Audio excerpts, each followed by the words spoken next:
সাকিবকে মানুষ ভালোবাসে, সাকিবকে মানুষ ঘৃণাও করে, কিন্তু সাকিবকে ইগনোর করতে পারে কজন? ক্রিকেট মাঠে ড্রাইভিং সিটে থেকেই বিদায় নিতে চেয়েছিলেন, কিন্তু সেই ড্রাইভার সাকিব প্যাসেঞ্জার সিটে কিনা সেটা নিয়েই কত আলোচনা আর সমালোচনা। অবশেষে সব জল্পনা কল্পনা শেষে এলো বিদায়ের ঘোষণা। টাইগার ক্রিকেটের পোস্টার বয় বিদায় নিয়েছেন টি-20, আর অপেক্ষা শেষ টেস্ট খেলার। যদি সুযোগ থাকে, আমি যদি দেশে যেয়ে খেলতে পারি, মিরপুর টেস্ট হবে আমার জন্য লাস্ট। প্রেম ধীরে মুছে যায়, নক্ষত্রেরও একদিন মরে যেতে হয়। দুনিয়ায় কোনো কিছুই চিরস্থায়ী না, সবারই ছাড়তে হয় কখনো না কখনো। দেশের ক্রিকেটের নক্ষত্র সাকিব আল হাসানের ব্যতিক্রম নন।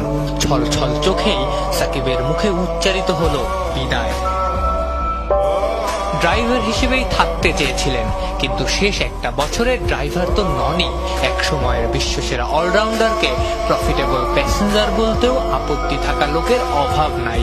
অবসরের ঘোষণা দিয়ে সাকিব তাদের খুশিই করলেন, নাকি দুঃখী? কাশ্মীরের এক বাড়িতে সাকিবের ছবি ঝোলে। ওয়েস্ট ইন্ডিজের ডমিনিকায় ভালোবেসে এক ভক্ত তো ছেলের নামই সাকিব রেখেছেন। বিদেশি অনেকের কাছেই বাংলাদেশের অ্যাম্বাসেডর সাকিব আল হাসান। ভিনদেশের রাস্তায় হাঁটতে হাঁটতে হর হামেশাই প্রশ্নও আসে, ও তুমি সাকিবের দেশের মানুষ?